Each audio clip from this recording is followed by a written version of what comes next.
What's up everybody, welcome to the channel. My first video today is just really going to be introductory on how to create a fleet for Battlefleet Gothic Armada 2. This is just basically going over ship selection, mainly for beginners. There's a lot to this game, a lot of controls. There can be a lot of macroing with your fleets depending on what ships you select. So I just want to kind of cover some basics, and for those of you just learning to play this game, I'm going to show you a very simple fleet with very minimal macroing involved, and it's very straightforward. So I'm going to be starting off with Space Marines, or Adeptus Astartes as they're called in the game, and you have your selection of pretty much the founding chapters here: Ultramarines, Blood Angels, Dark Angels, Imperial Fist, Iron Hands, Raven Guard, Salamanders, Space Wolves, and White Scars. Personally, I like the Iron Hands, mainly for the cool portrait, but also their ships are black, like the space around them. So down here you have your skills to select. So these are skills that basically that you can use throughout the game. They do have a recharge time. You can supercharge your void shields, you can plasma bomb, you can auger probe, disruption bomb, and these will unlock as you level through your class.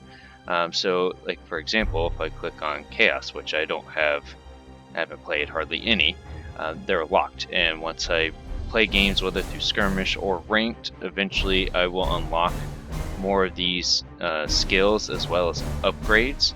As you can see, I need to play more with chaos, but right now we're sticking with Adeptus Astartes.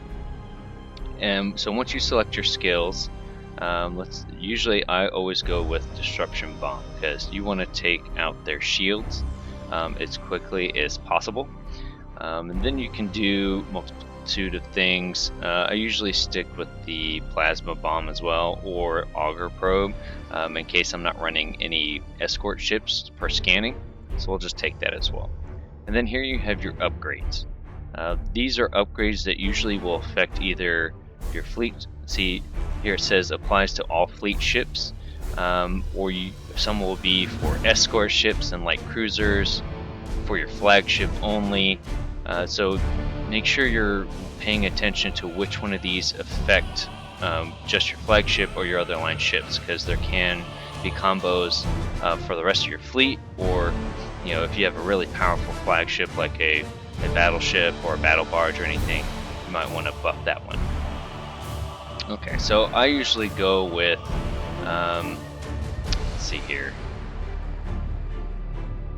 I like Disruption Overcharge because it helps damage enemy shields, and it applies to the line ships, so all my ships in my fleet will benefit from this. And then I'll either do First Company Terminators, or again, we have improved auger array. I'll just increase the range of my flagship as well. Okay, so now we're getting ready to select. As you can see, I have multiple fleets here that I've already created. So if you want to create one, just go to create a classic fleet, or you can do massive fleets, maybe another video for that. So for create a classic fleet, this is going to show you all the available ships. Space Marines do not have a lot, but they are very quick, they're very heavy duty, and they can dish out a lot of punishment through boarding actions, and that's what this fleet is going to be based off of. So you're always going to have a fleet flagship. Most people like to do a battle barge right away, but as you can see, these cost a lot of points. You only have 1,200 points available, so instead of spending almost half of my points on one ship, I'd rather come here and get a couple of the smaller ones and have more ships with more capability, more firepower. So in this particular case, we're new, we don't want a lot of macroing or anything like that. As you can see, some of these ships, they have torpedoes. These are skill shot weapons, meaning you have to time things perfectly to hit your target, and they don't always work. And it also takes place of an actual weapon on the ship itself, whether it be a lance or macro batteries or bombardment cannon or anything like that. This one also has Stormhawks, Thunderhawks, squadrons that you can unleash. Again, these can do damage to the enemy's turrets or shields or the hull itself, damage to certain weapon systems. But again, more macroing, so we don't want to do any of that. So one of my favorite cruisers is the Strike Cruiser Mark III. It's very basic. There's no torpedoes, no squadrons to deal with. We just have a lot of firepower. We have a bombardment cannon, we have a heavy lance, and then we also have a macro battery. Also pay attention, if you notice, kind of in the middle there, angle of fire. This one's 90 degrees to the side. This one is 90 degrees to the front. And then our bombardment cannons are 270 degrees front arc. And I can kind of show you what that means once you deploy. But basically, it's going to encompass all the way around, and so you have to make sure your ships are facing a certain way for those weapons to be able to fire. But the other thing I want you to notice, this is only 188 points. Well, we have this light cruiser here, which is almost the same points. But if we notice, the shield is 200 and the hull is 800. If I come over here to my strike cruiser, my shields are still the same, but I increase my hull to 1200 instead. For basically 7 more points, I'm getting a greater hull, which means greater survivability. So why would I take this with all this micro stuff and decrease my weapons when I can just go straight weapons? And the most important thing about this, Honor the Chapter and boarding actions. That's what this list is going to be all about, is getting close to the enemy, boarding them, making them drifting hulks, making them, mutiny, so they knock them out of the fight as quickly as possible.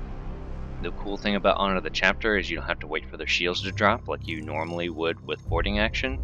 So this is really good, and it's a 360 degree angle, so you don't have to worry about, like, say, boarding torpedoes or anything like that where you have to hit them from a broadside. So I'm just gonna load up on these guys, many as I can, so I can get 6 of these bad boys. Now, as you can see, I still have some points left over, so I can put in an escort ship. And again, we're not looking for anything too crazy. This one has torpedoes, which we don't want. I don't want to have to micromanage that. So we have the Gladius or the Nova, and as you can tell, there's really no difference between the shields and the hull. Even the speed is different though. As you can see, the Nova has a 280 speed, the Gladius has 240.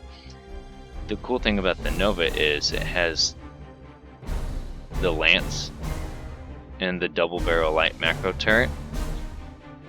The Gladius just has the macro turret, which is a 270 degree front arc. So yeah, it depends on what you want to do. I have the points, so I'm just going to take the Nova because I always like the lance. I feel like it has a higher range as well. Well, they're the same range, so it doesn't really matter. But I just like the Nova. It's a little faster. And most importantly, it gives me a scan. So I can jump out in front of my fleet, scan the enemy, and hopefully get some, see what I'm up against.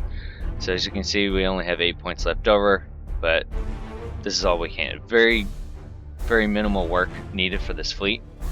It has done me well in past games. And then you can just name your fleet, whatever it is. In this case, I'll just do boarding action. And the cool thing is, when you're playing this game, even if you're playing ranked, you can actually see people's custom fleet names, and they usually have some pretty interesting names there.